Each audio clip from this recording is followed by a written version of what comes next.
দুনিয়ার গরমের তাপ সহ্য করতে পারি না।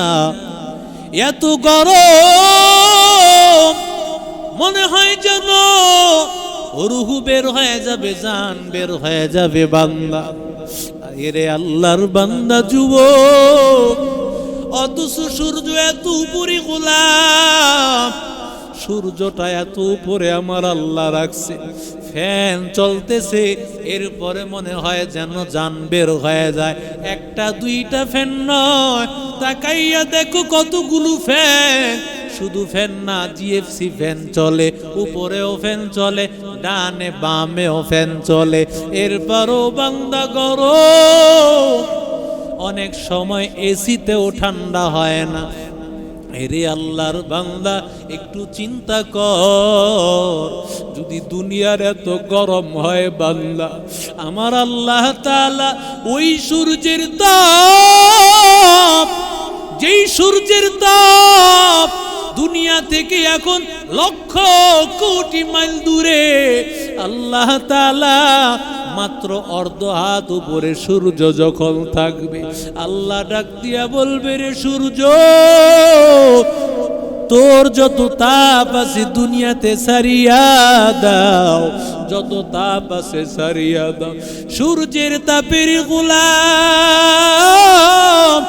সূর্যের তাপে দুনিয়াটা তামা। এরে আল্লাহর বান্দা, মানুষগুলো মোমের মতো গলিয়া যাবে। এরে আল্লাহর বান্দা যুবক, এ সূর্যের তাপে যখন 12টা 1টা 2টা বাজে, টিনগুলো গরম হয়ে গেছে, কোন আল্লাহর বান্দা ওই সূর্যের তাপের ওই টিনের মধ্যে একটু শোয়ার মতো তার অবস্থা হবে না। এরে আল্লাহর বান্দা যুবক, ওই বাইতুল্লাহ মক্কা শরীফে কত গরম।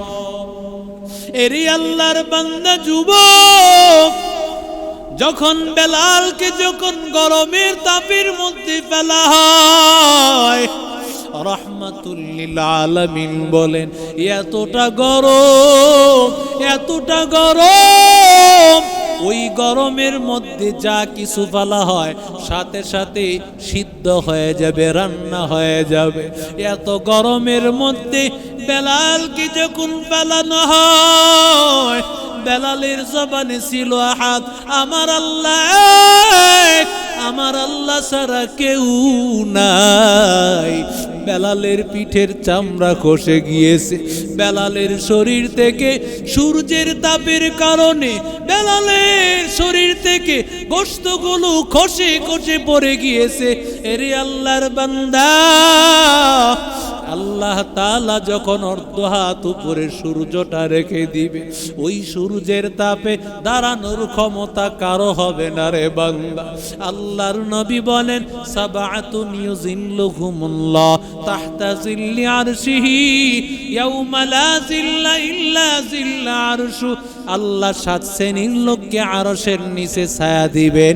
এর মধ্যে এক শ্রেণীর লোক হলো রাজুলুন কলবুহু মুআল্লাকুন মিন মাসাজিদিল্লাহ, যেই বান্দারা আল্লাহর মহব্বতে সব সময় মনটা মসজিদের সাথে তাদের লাগানো ছিল।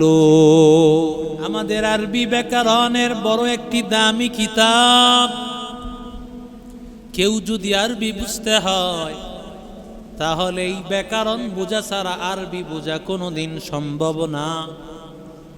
নাহবে মীর, এটা আরবি ব্যাকরণ।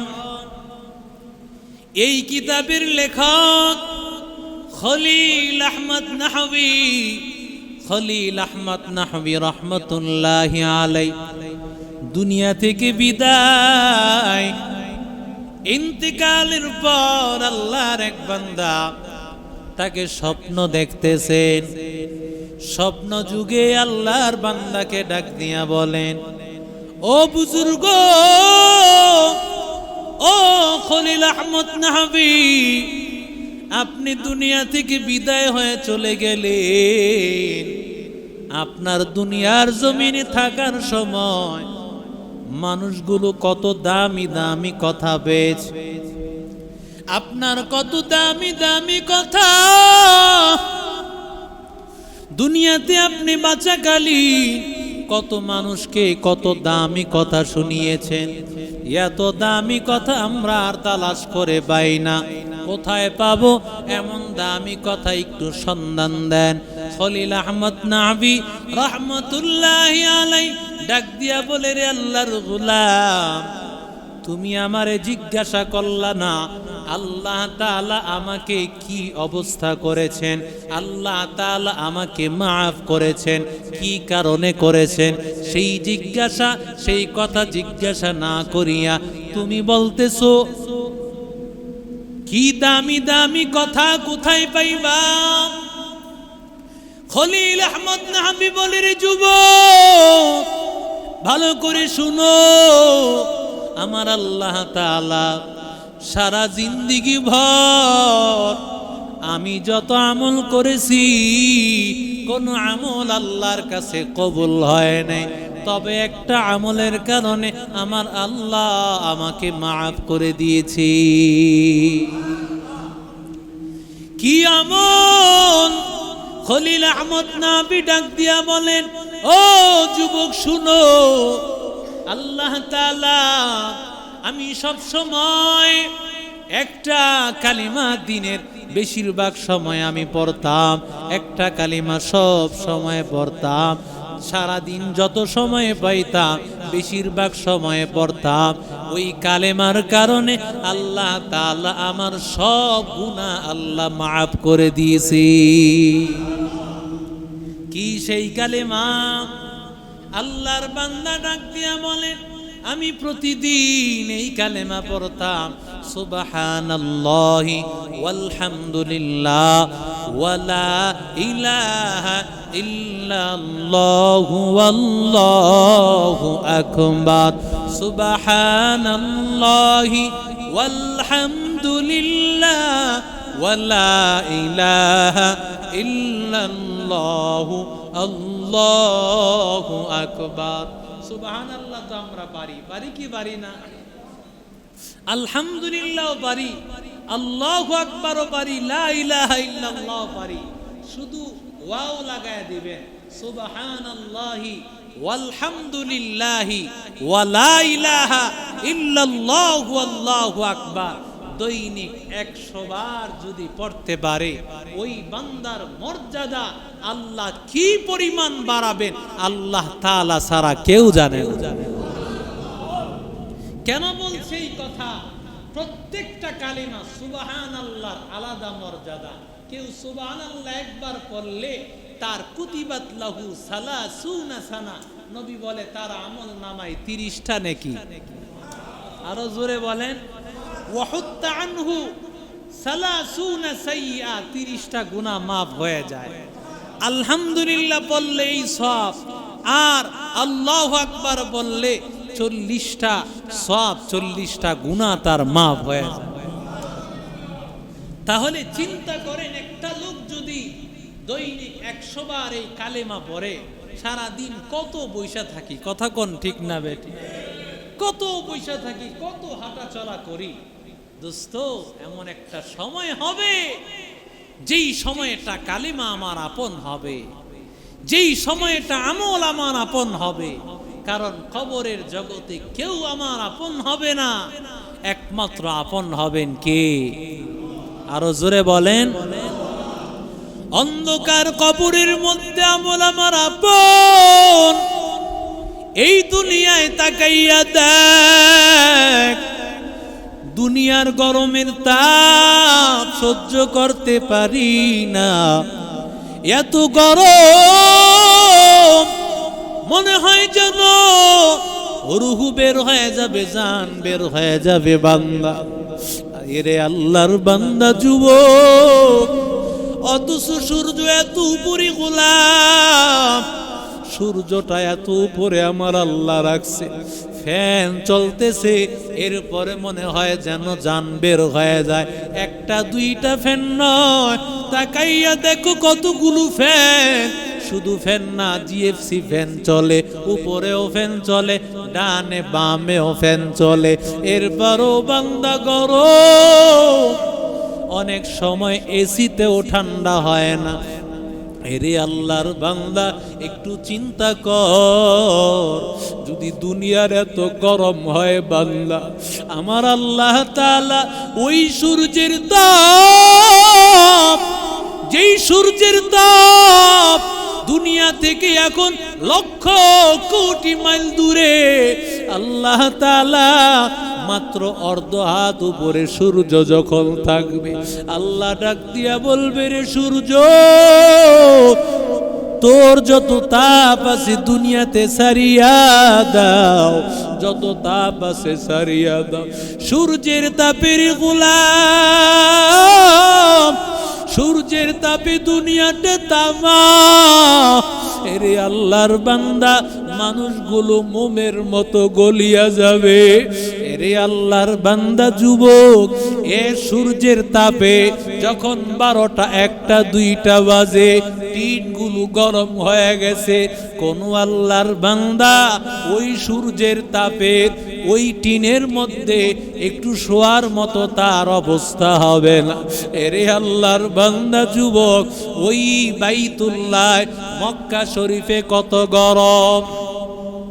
এরে আল্লাহর বান্দা যুবক, যখন বেলালকে যখন গরমের তাপের মধ্যে ফেলা হয়, রাহমাতুল লিল আলামিন বলেন, এতটা গরম, এতটা গরম, ওই গরমের মধ্যে যা কিছু ফেলা হয় সাথে সাথে সিদ্ধ হয়ে যাবে, রান্না হয়ে যাবে। এত গরমের মধ্যে বেলালকে যখন ফেলানো হয়, বেলালের জবানে ছিল আহাদ, আমার আল্লাহ এক, আমার আল্লাহ ছাড়া কেউ নাই। বেলালের পিঠের চামড়া খসে গিয়েছে, বেলালের শরীর থেকে সূর্যের তাপের কারণে বেলালের শরীর থেকে গোশতগুলো খসে খসে পড়ে গিয়েছে। এরে আল্লাহর বান্দা, আল্লাহ তাআলা যখন অর্ধ হাত উপরে সূর্যটা রেখে দিবে, ওই সূর্যের তাপে দাঁড়ানোর ক্ষমতা কারো হবে না রে বান্দা। আল্লাহর নবী বলেন, সাবআতুন ইউযিল্লুহুমুল্লাহ তাহতা জিল্লি আরশিহি ইয়াউমা লা জিল্লা ইল্লা জিল্লা আরশু। আল্লাহ 7 শ্রেণীর লোককে আরশের নিচে ছায়া দিবেন। এর মধ্যে এক শ্রেণীর লোক হলো রাজুলুন কলবুহু মুআল্লাকুম মিন মাসাজিদিল্লাহ, যেই বান্দারা আল্লাহর মহব্বতে সব সময় মনটা মসজিদের সাথে তাদের লাগানো ছিল। আল্লাহর বান্দা যোহরের নামাজ পড়েছে রে যুবক, আসরের জন্য টেনশন, কখন আসরের আজান হবে। বান্দা আবার দৌড়াইয়া মসজিদে চলে গেছে, আসরের নামাজ পড়েছে। বান্দা মাগরিবের নামাজের জন্য টেনশন, মাগরিবের নামাজ পড়েছে।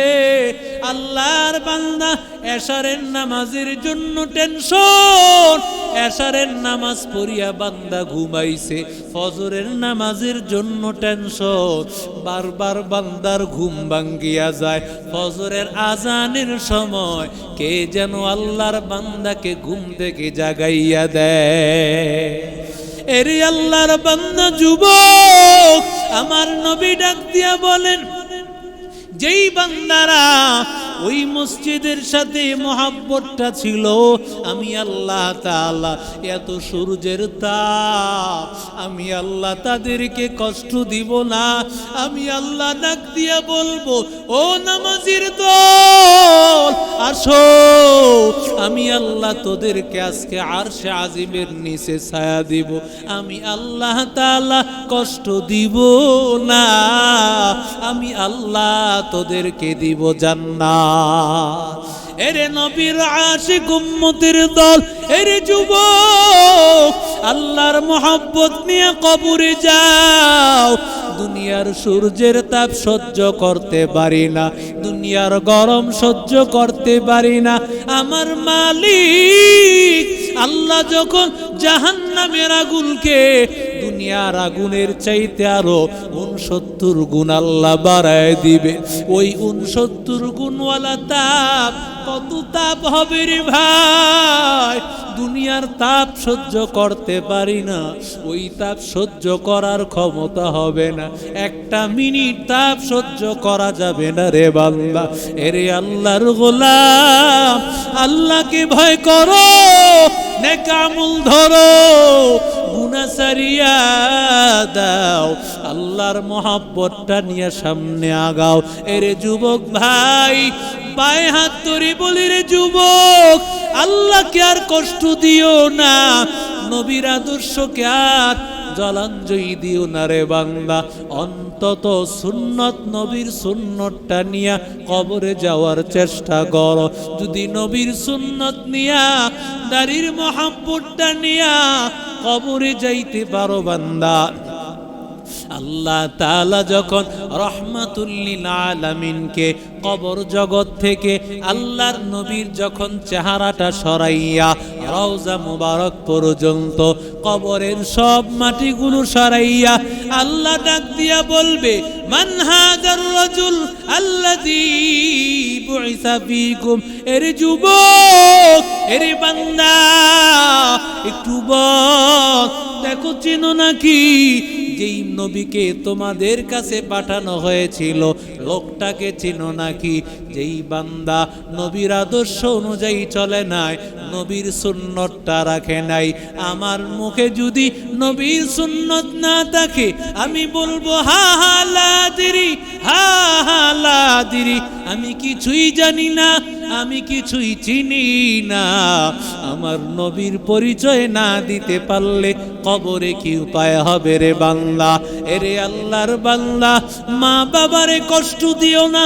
মা বাবা যাদের কবরে চলে গেছে, 5 ওয়াক্ত নামাজ আদায় কর, মা বাবার জন্য দোয়া কর। রব্বির হামহুমা কামা রব্বায়ানি সগীরা। আল্লাহ দোয়া শিখাইছেন, মা বাবার জন্য দোয়া কর।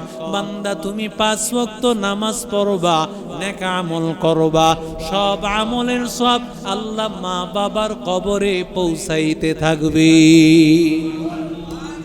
আল্লাহ আমাদের সবাইকে নেক আমল করে দুনিয়ার নবীর আদর্শ অনুযায়ী চলে